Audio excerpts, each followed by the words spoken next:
Benno Bokk Yaakaar mooy tontu loolu moo wane seen lënkaloo tey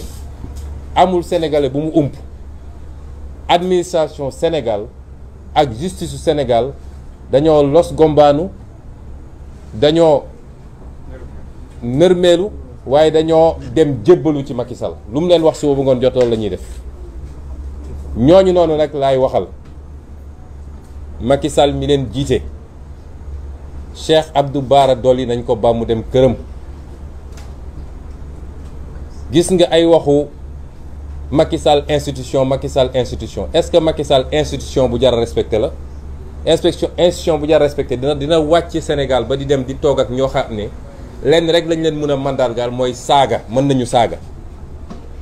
nga dem taxaw ak ñoom naan da ngay suuri rek yu ñàkk fayda yoo xam ne kenn xamul lu mu doon. kon institution Macky Sall su dee institution la nit la di père de famille di jëkkër di doom ni mu mënee fay ay nit ne leen dem leen saagal ma Ousmane Sonko dem leen saagal ma Macky Sall dem leen saagal ma Khalifa Sall ak keneen ak keneen te boobu ba léegi déggu leen ñu wax ndax yàlla may nañu xol yu yaatu ba ñu mën a dëkku waaye boo xamee ni sa xol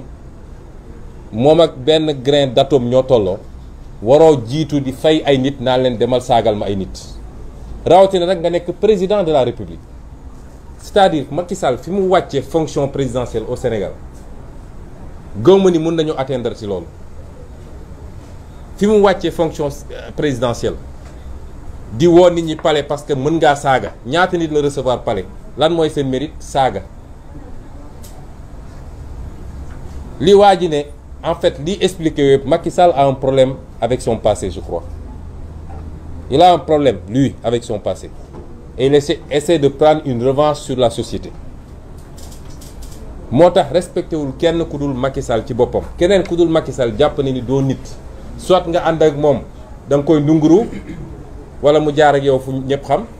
wala nga ne yow d'accordu maak moom ci ni mu yoree réew mi mu ne faaw ma tëj ko kaso loolu mooy Macky Sall kon fi mu wàcce institution yi fii institution présidentielle au Sénégal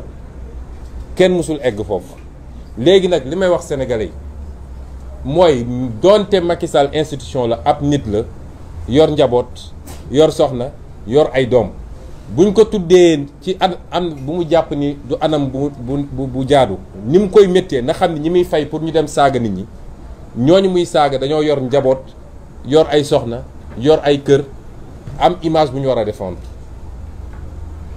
kon kilifa yi laay waxal parce que sëñ Abdou Bara Dolly dafa am balaa politique di ñëw dafa am fu mu bokk di kilifa li ñu bëgg a gëmloo kilifa yi mooy sëñ Abdou Bara Dolly dafa wax loo xam ne lu rëy rëy la moo tax ñu jàpp ko loolu amul politique moo tax ñu jàpp ko élection bii ñu dëgmal te mu bokk mu nekk tête de liste Touba ñu xam ni buñ demee duñu mën a gagné moo tax ñu jàpp ni suñ ko jàppee ba élection yi passé dañu wàññi suñu doole anam gi ñu ko jàppee it jaarul yoon parce que loi dafa ne constitution moo ko njëkk a wax règlement intérieur de l'Assemblée nationale doo ko reprendre député munoo ko jàpp lu dul jàpp nga ko en flagrant délit mooy ba muy def nga ko fekk muy def lu dul yoon nga jàpp ko wala mu def ba pare di daw clameur publique poursuivre ko nga jàpp ko ci anam googu mun nañu d'accord ñoom ñu ne dañ ko jàpp ci flagrant délit te gannaaw def naa ëllëg sa wala gannaaw ëllëg sa lañ ko dem jàppi donc loolu dootul lu tooy nga ne jàpp nga ko flagrant délit mais flagrant délit da nga ko war a juger ci nu mu gën a gaawee mooy flagrant da nga ko war a présenter devant le juge ñu juger ko te li ci ëpp sursis lañ lay def nga bàyyi mais jàpp nañ ko ci flagrant délit dem ba ci biir procureur bii doon wax sànq nga xam ne moo yées Serigne Bassirou Gueye c'est procureur bi moom dem ba ci biir daal di bind juge d'instruction ne bëggatuma nga yóbbu ko flagrant délit dama bëgg nga ubbi instruction pour rek ñu mun koo téye juróomi weer juróom benn weer juróom ñaari weer loolu du yoon wax naa keroog Moustapha Niass bu doon président assemblée nationale bu baax la mooy dem génn ji Serigne Bara Serigne Abdou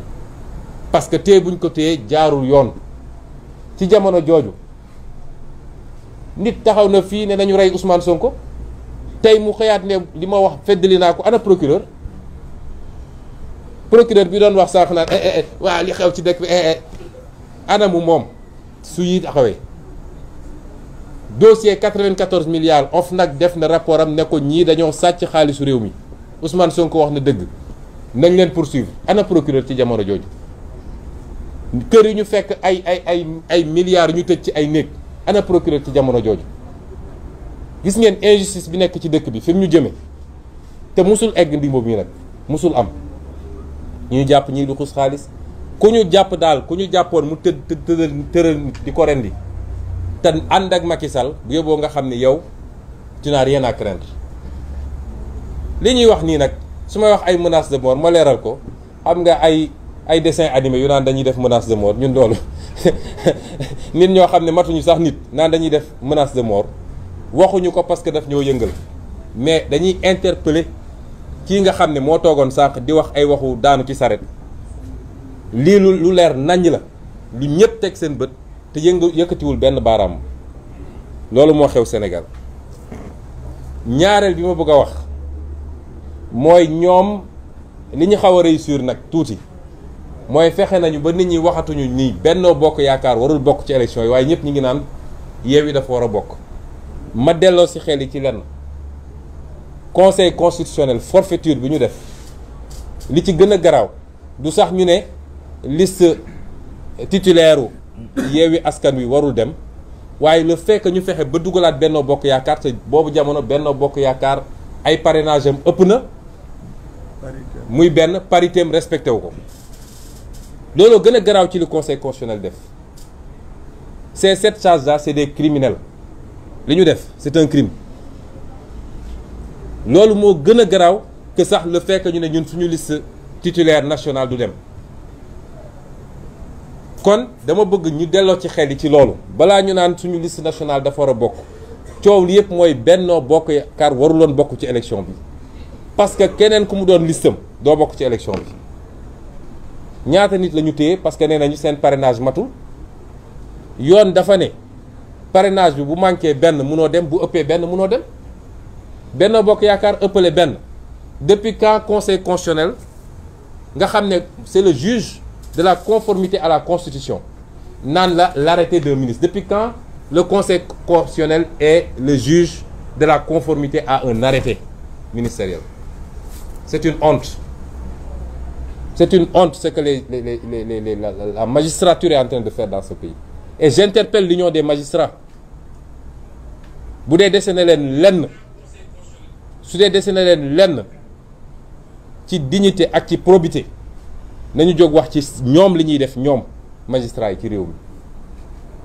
bu dee nag dañ ñoo bëgg a gëmloo ni justice amatul desetul dara lépp a ngi ci loxo Macky Sall ñu xam ni on a un pouvoir exécutif amuñu judiciaire amuñu législatif pouvoir exécutif la ñu am boo xam ne ay juges yu koy jaamu la ay fonctionnaires yu koy jaamu la looloo fi des ci réew mi. Et donc ñetteel bi ma bëgg a wax mooy arrêté préfet bi li préfet def dafa symboliser li ñu def suñu administration léegi li des ci administration le gouverneur laa bëgg a wax sax gouverneur d'abord parce que le gouverneur de Dakar ku ma xam bu baax la maag moom ñoo bokk promotion ENAM chaque 5 heures ñoo doon footballeur terrain ENAM xam naa ni ku baax la. waaye Alxasan gis nga àdduna yenn saa yi nga jël sa responsabilité ñu affecté la feneen sax moo gën nga nangu ñu associer sa tur ci njombe yu mel nii moom gouverneur Alassane Sall sama frère la je le connais xam naa nit ku baax la l'esprit noonu lañ ko doon wooye bi ñuy football l'esprit waruñu laa wàcce ba ci lii rafetul carrière jarul yenn yi nit sa dignité ak sa diggante ak sa borom amul lu ko war a jar lu dul ay carrière Macky Sall wax na Antoine Diome wax na et cetera parce que moom ci boppam ñu signé la loolu xam na ni article bi ñu wax yéen journalistes yi la jublu te pourtant yéen journalistes yéen a ngi ni di couvrir suñu conférence de presse bu meeting amee di ngeen ñëw article bi amul benn rapport avec la liberté de manifester ou de se regrouper amul. dafa ne période préélectorale bi yéen waru leen couvrir propagande électorale ñoom suñu cohérent ak ñoom te yéen ñëpp dañ leen war a ñëw roñ. kon moom Alhassane xam na ni liñ ko signaloo te wóor na ma sax dañoo bind rek ne ko signal mu signé xam na ni lii dëppoowul ak yoon waaye c'est à ça que notre administration est réduite et c'est triste réew mi bu ñu koy defaraat justice ak administration la ñuy njëkk a jublu ay réformes parce que justice bu nërmaloo ci réew rek dara desu fa lépp mun na nërmalu ci réew ba mu des justice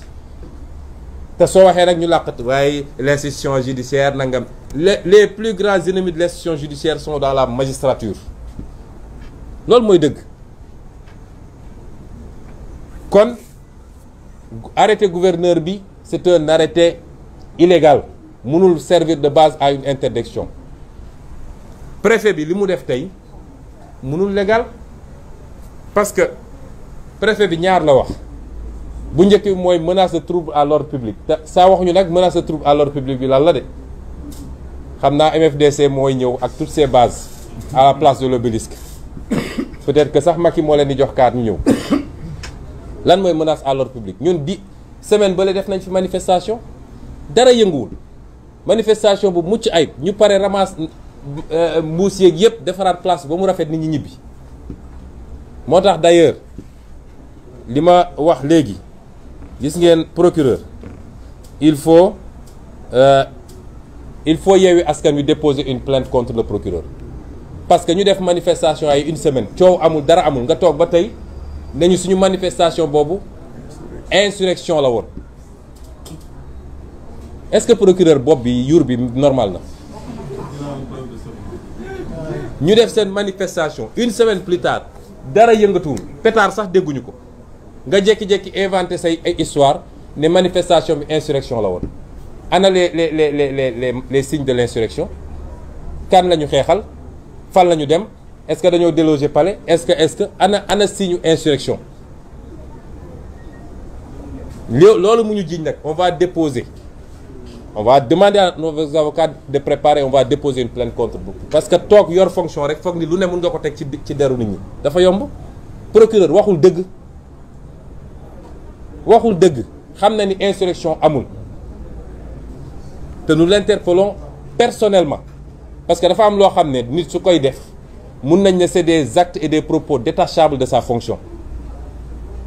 procureur du lii li mu wax tey politique la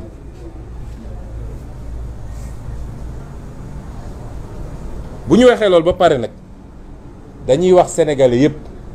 que suñu manifestation gannaaw ëllëg maintenir nañ ko duñ ci changer lu toll ni tarfata ay manifestation bi maintenir nañ ko duñ ci changer tarfata ay man dama ne sax est-ce que waruñu koo dem defi place de l'indépendance waaw est-ce que waruñu koo defi place de l'indépendance duñ ci changer dara dinañ def suñu manifestation parce que nag li ma bëgg incha allah boog li ma bëgg sénégalais yi xam gis nga li ñuy xeex nii du ay poste yu ñu bëgg fii amul kenn ku fi poste député ñi fi toog ñëpp daanaka presque mus nañ nekk député ministre ak yeneen man mii di wax ak yéen bëgguma nekk député bi ñu waxee dama leen ne woon am naa mandat bu may gérer à Ziguinchor dama bëgg a concentrer wu ci loolu ñu xool nag nu ñuy préparer élection présidentielle waxtaan moo andi ba ñu convaincre ma ne dinaa dugg su ma nekkoon député it damay choisir diggante la ma war a def Ziguinchor ak député parce que man gëmuma cumul de fonction kon ñun député feesul suñu bët nekk nañu député ba tey jii 5 ans nekk naa ko député ñeneen ñëpp fii Déthié nekk na ko Aïda Mbodj nekk na ko Habib Sy Khalifa Sall et cetera kon lan mooy poste député ñun xeexuñu pour poste mais principe la ñuy xeexal mooy lii suñ ko nangulee Macky nañu xam ni c'est fini ci Sénégal nit ñu bëri dañuy woo naan ñu way moom bu leen ko topp ci loolu xam ngeen décaler leen mbir mi et cetera looloo tax 10 ans yi passé Macky Sall di def lu ko neex est-ce que mun nañu continuer accepter que Macky mooy tànn kan mooy dem élection législative yi ñuy dem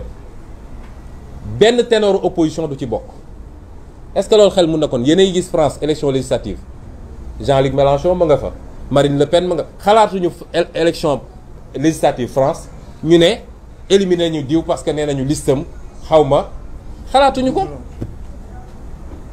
noo mu nee ne damay dem élection législative nga ne Ousmane Sonko du bokk Khalifa Sall du bokk Karim Wade du bokk Déthié Fall du bokk Aïda Mbodj du bokk Habib Sy du bokk et cetera et cetera loolu ban façon élection législative la est-ce que loolu sénégalais yi war nañ ko mën a nangu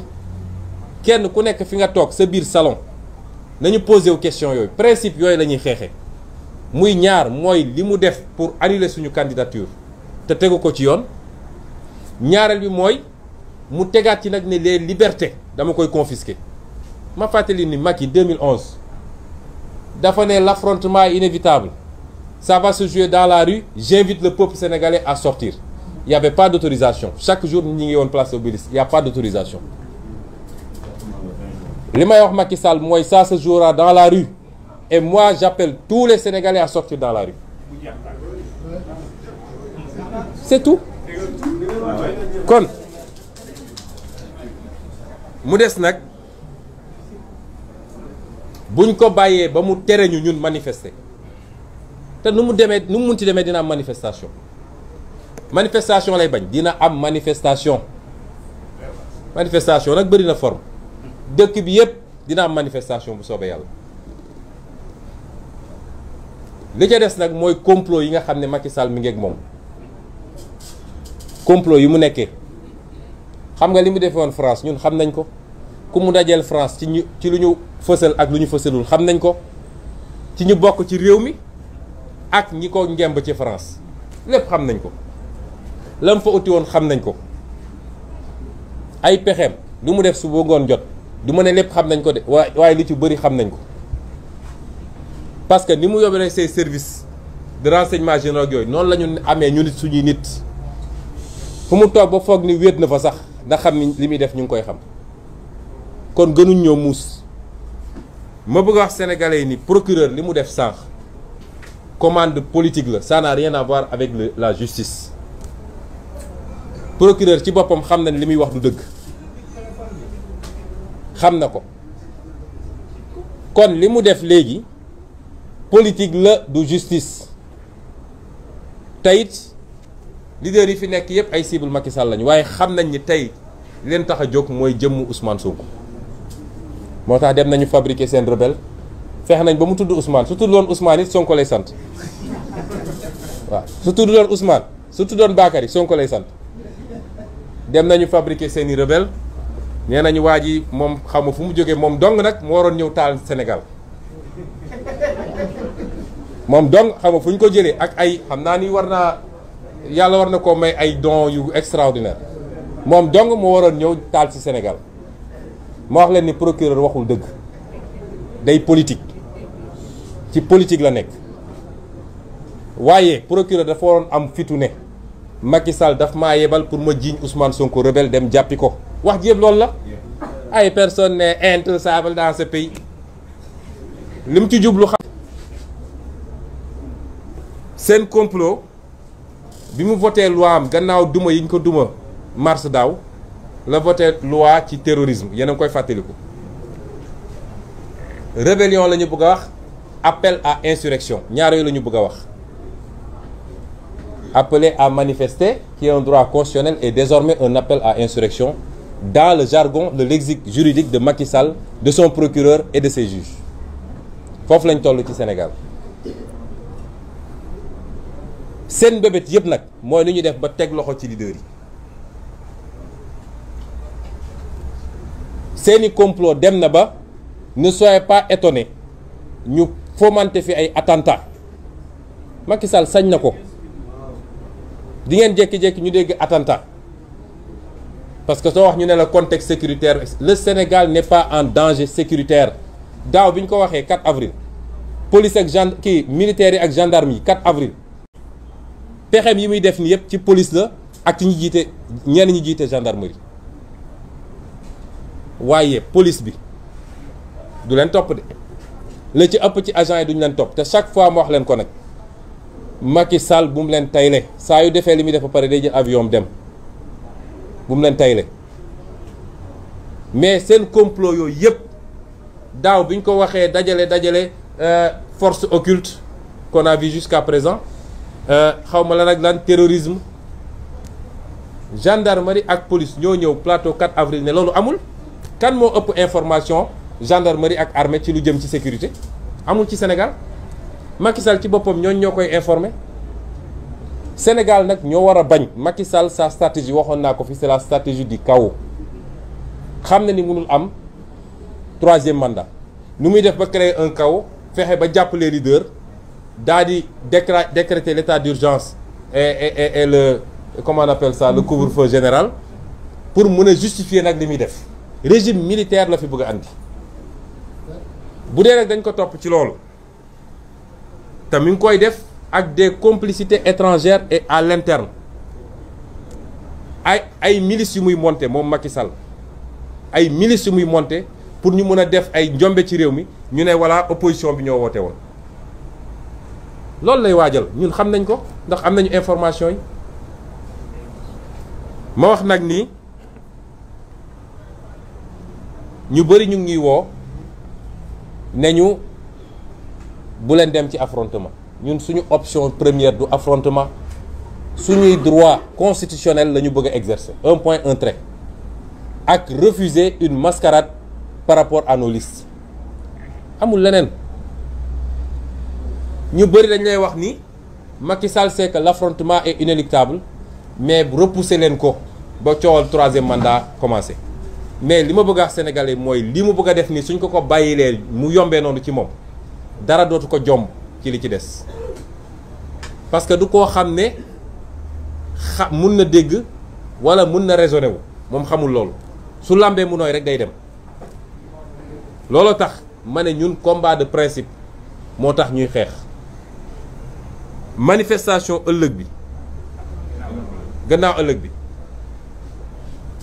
leaders yi ñooy xool ndax suba dañuy introduire référé directement au niveau de la Cour suprême man dama koy wax gëwma Cour suprême gëwma conseil constitutionnel jusqu'à ce que ñu réformer justice bi dama gëmul justice su Sénégal ci dossier boo xam ne am na connotation politique gëmuma ko mais la loi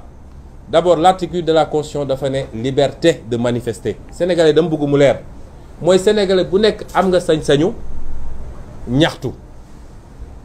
te waxul ni da nga war am autorisation de dafa ne da nga ko war a yéegal rek autorité bi la loi de 1978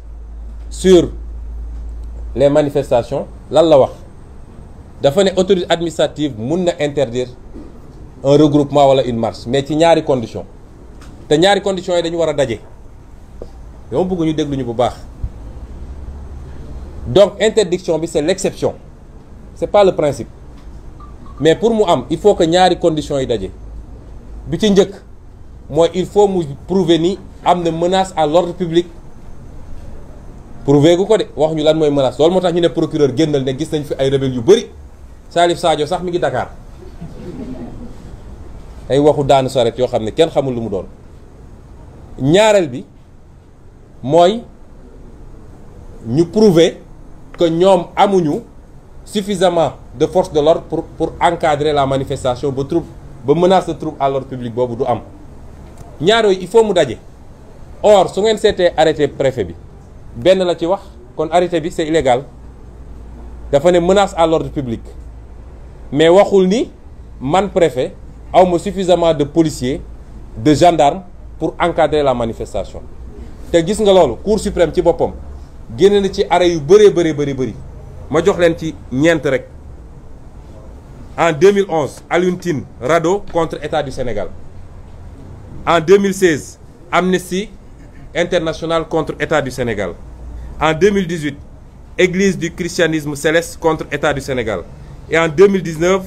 Assane Ba Birane Bari et compagnie contre État du Sénégal yëpp même chose la État du Sénégal dafa interdiroon manifestation Cour suprême ne ko da nga ne simplement que menace à l'ordre public mais prouvé woon ni yow amoo suffisamment d'effectifs de policiers et de gendarmes pour encadrer ba menace boobu du am donc tu n'as pas le droit d'interdire la manifestation donc l'arrêté du préfet lui-même est illégal léegi nag leaders yi mun nañu xool parce que man gëw ma ay li ñu justice woon ci jamono ji man gëw ma justice bi mais su ko te suñ ko dugalee suba it la Cour suprême a 48 heures pour délibérer mais vu que ñoom tey la ñuy doog a notifier affaire bi suñu dugalee suba la Cour suprême doit se donner les moyens de régler cette affaire avant vendredi matin c'est ça qui est la norme mais duñ ko def parce que waajee toll fi mu toll woo leen ne leen bu leen yëngatu foofu la Sénégal toll bu ma dajalee lii lépp nag je vais lancer un appel aux Sénégalais, aux militants et militantes, aux sympathisants et aux sympathisantes, à tous les Sénégalais et Sénégalaises épris de justice. Appel bi ma leen lancé woon daaw laa leen di waxaat c'est un appel à la résistance. Constitution moo ne ku ñu dénk nguur muy jalgati yoon di utiliser les moyens d'État pour dal ci kaw Sénégalais yi pour dal ci kaw opposition bi constitution may na la droit nga résister ni mu valable woon daaw ci mois de mars la valable tey lu bëri ci Sénégalais yi dañu jàpp ni mobilisation bi Sénégalais yi affaire u liste jaralagu leen ñu mobiliser wu donc nañu xaar mbir mi ba bu mu tuddee troisième mandat may wax Sénégalais yi ni du affaire u liste moo tax ñuy mobiliser wu liy xew tey mooy déterminer troisième mandat bi bu ku jàpp ni affaire bi suñ ko bàyyee mu yomb nii du continuer ci troisième mandat bi forcé def forcing da ngay nax sa bopp moo tax j'appelle tous les Sénégalais à la résistance dafa am jamono yoo xam ne buñ ci tollee cim réew li nga xam ne mooy xeeñ ci Sénégalais yi ñëpp xam ni changement bi ñuy xaar depuis longtemps xeeñ na mat na ñor na surtout yéen jeunesse bi muy étudiant bi muy ambulant bi muy élève bi muy keneen ak keneen nga xam ne yéen la ñu bëgg a xañ loolu Macky Sall bëgg fi toogaat 20 ans parce que rek suñu gaz bi mu bëgg a jaay mu jaay ba pare bëgg koo continuer ak suñu xaalis réew mi ñuy détourner ak yeneen su ngeen seetaanee ba lii romb facilement suñ ko seetaanee ñun ñëpp ba mu romb facilement dinañu màtt suñu baaraam te duñu am fu ñu ko jooyee moo tax fu ñuy daanelee mooy appeler publiquement massivement à la résistance face à la dictature rampante de Macky Sall. Je vais résumer tout ce que j'ai dit en quelques mots en français. J'ai commencé tout à l'heure mon allocution par